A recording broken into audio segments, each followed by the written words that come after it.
in Ulaanbaatar. From here, from Genghis Khan Square, we will start our journey through Mongolia.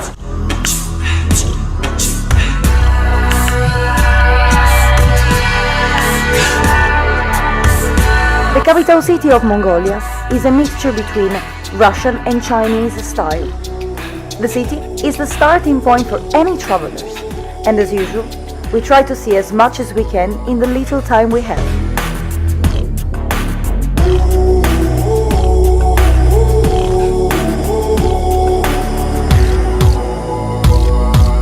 We're now at the Black Market, the most famous market in Ulaanbaatar.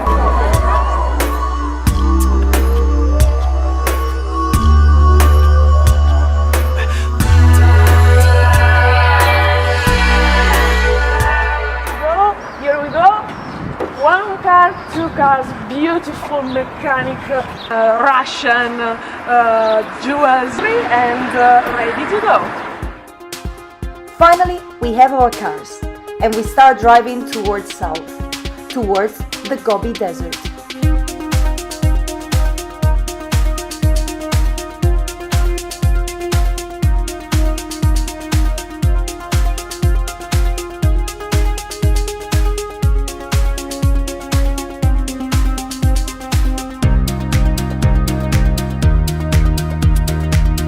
Everything turns yellow, yellow like the flat landscape that is going to surround us for the next few days.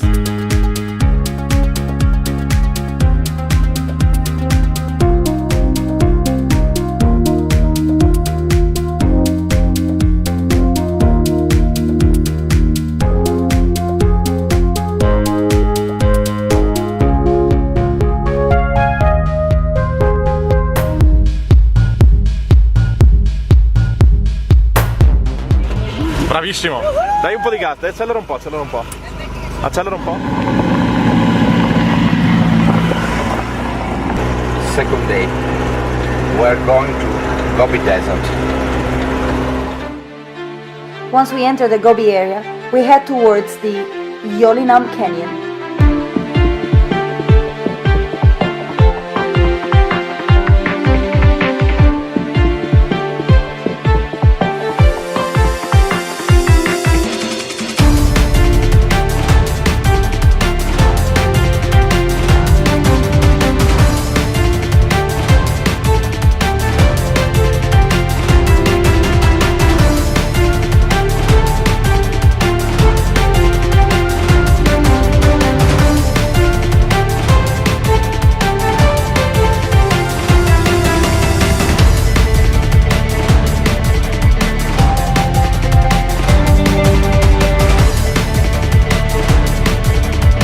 We walk along the small river and we enjoy ourselves jumping from one shore to the other. In the middle of the Gobi, we just found like a massive ice cube. Mission accomplished, we go back to the cars. Vai, lui sta andando, tu non fermarti.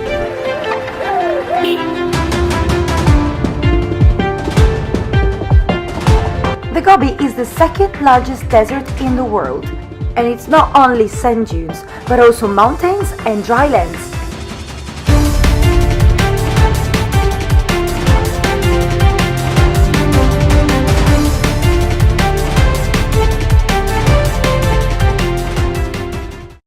Today is the main day on the Gobi Desert. We go to see the sand dunes.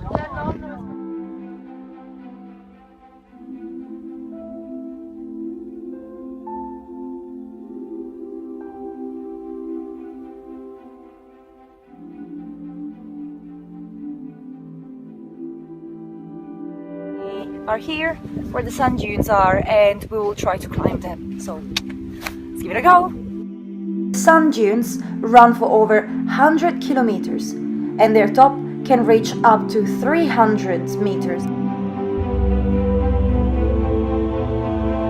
We choose the right way to climb the mountain.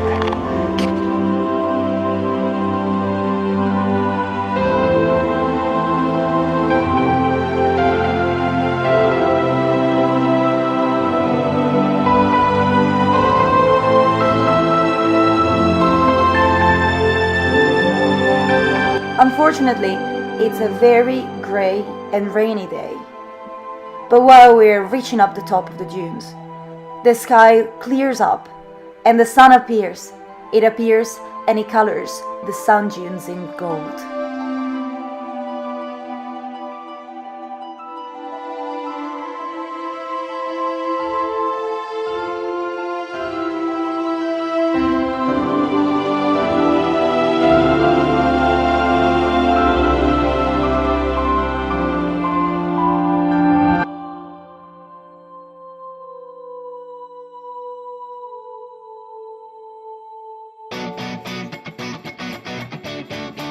Today we changed directions and we head northwest.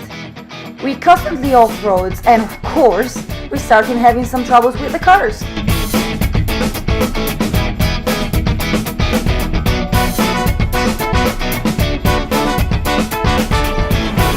We are driving in the middle of nowhere, with no direction, with no road.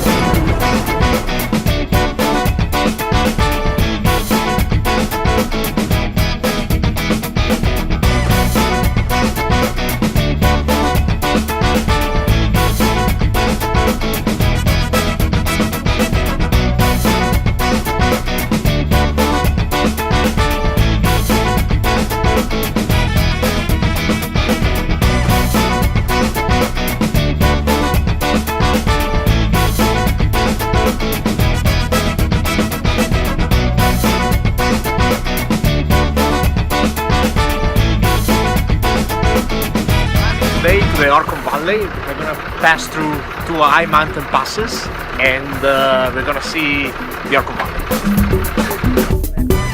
Fast by, right? No, we only...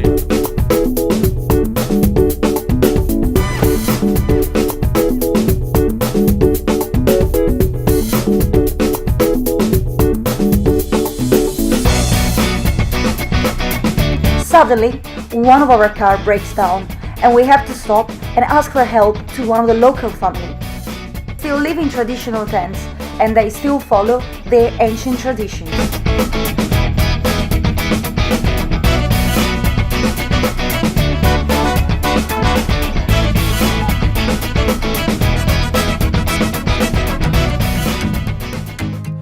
This gives us the opportunity to experience the famous Mongolian hospitality and visit a traditional tent.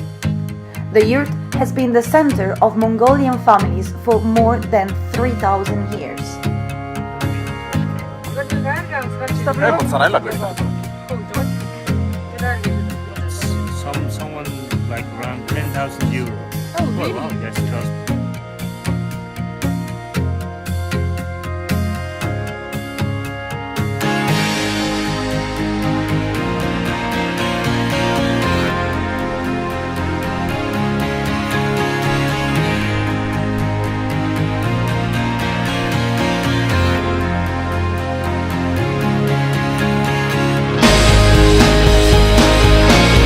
When we finally reached the Orcon Valley, the landscape has changed. Green hills and gorgeous rivers replace the flat landscape.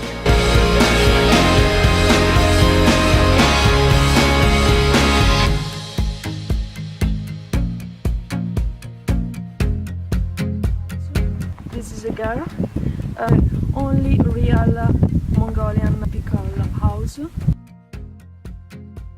In the middle you can find the fire, the real things that join the family.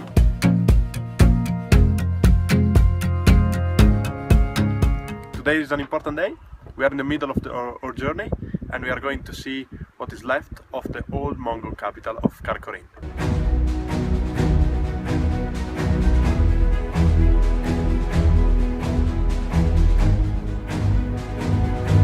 On our way to Karakorum, we stopped to visit a small monastery that is hidden at the top of a hill. This is Tufkon Sacred Monastery.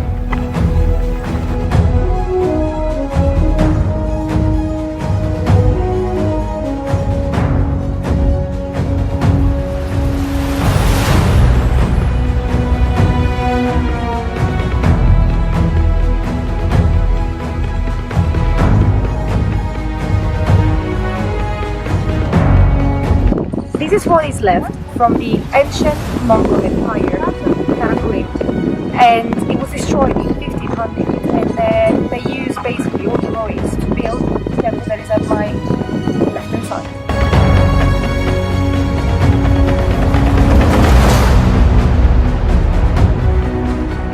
Erdenetsu Monastery has been built in the 16th century near the site of the old Mongol capital, which was completely destroyed.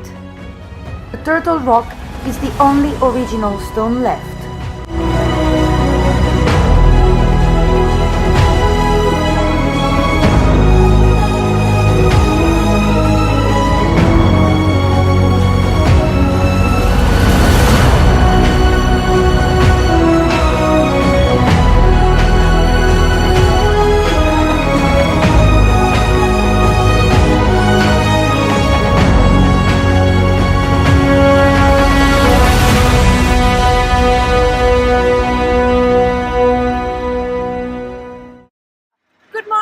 Today we're going to keep going on the north, and we will pass by the White Lake.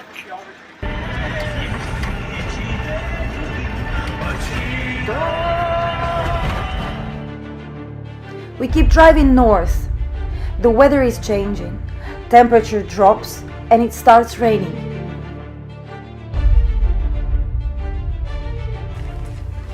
The colors of the volcanic crater are definitely matching this miserable day. Freddo. Bellissimo, ed è una buona scusa per mangiare.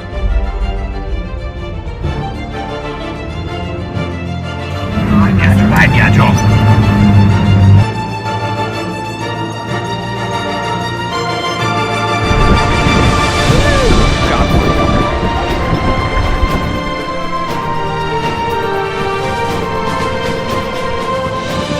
We're at the White Lake now. We have a technical problem. The fan of the engine is broken due to our river crossing.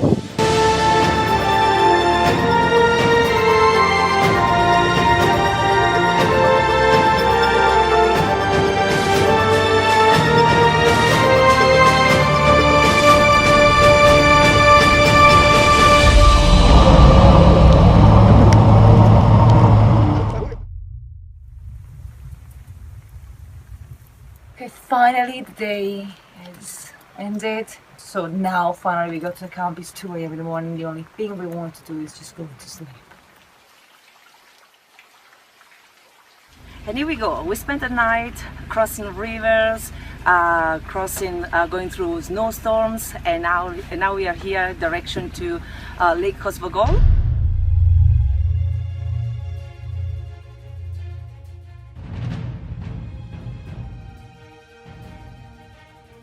We're back in the car and it keeps raining. As soon as we reach the top of the mountains, this rain becomes snow.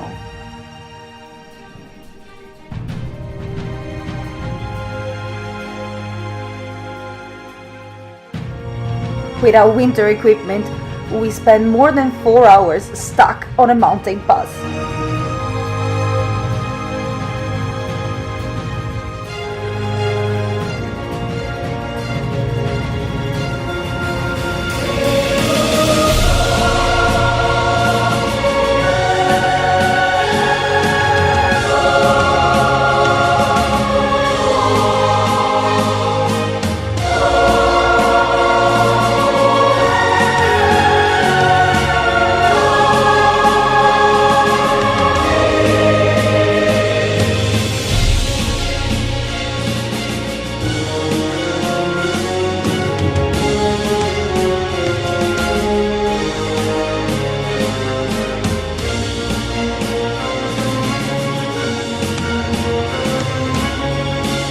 We have to go through another river, but this time with daylight.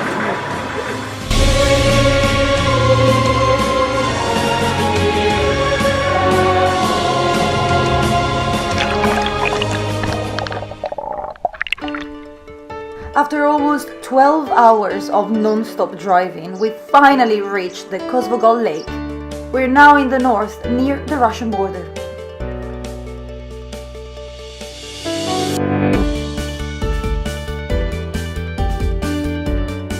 After the past few days, we actually feel like we're in heaven.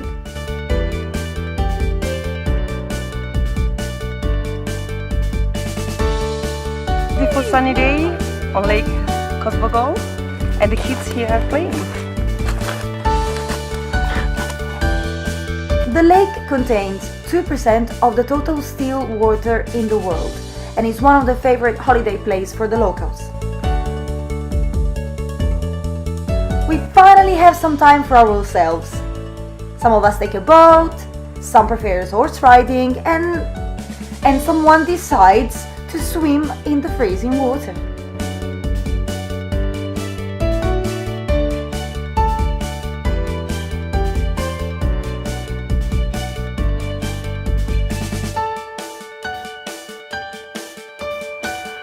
Beautiful warm morning.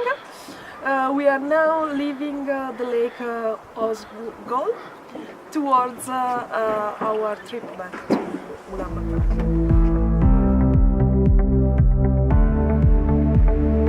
Hit the road again, and this time we go towards east. Along the way, we briefly stop at Erdenet. That is an industrial city built by the Russians in the 80s.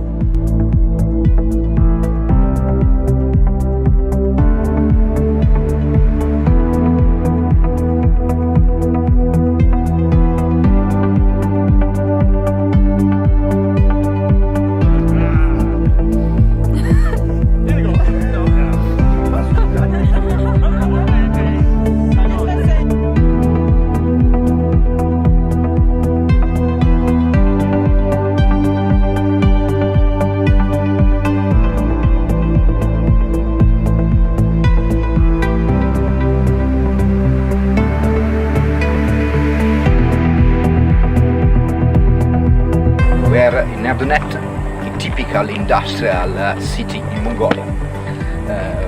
You can see a typical Russian industry, similar to an Holocaust nuclear.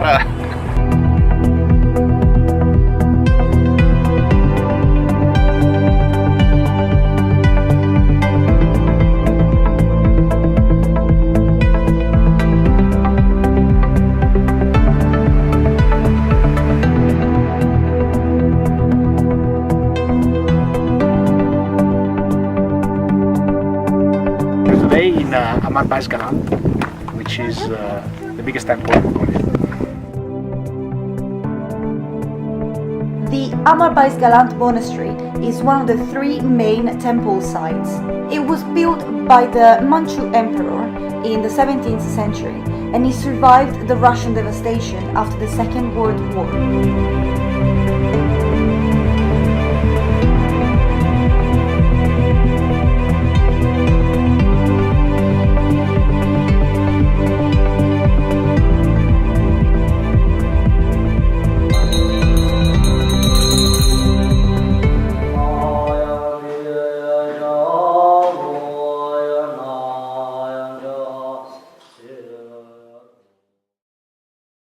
Morning! Today is our last day in Mongolia, and now we are going back to Ulaanbaatar.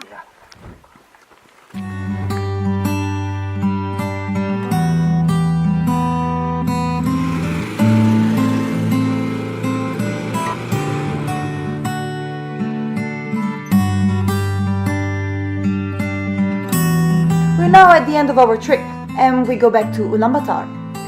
We enter the city from north this time, and while we're crossing the city, we are amazed by the number of buildings and houses under construction.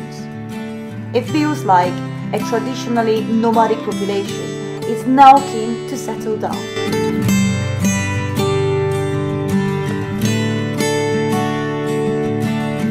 But before we leave the country, we still have to try one of the typical Mongolian dish. Warning! The following footage contains strong food violence. We are about to taste sheep's head, that is one of the delicacies in the Mongolian cuisine.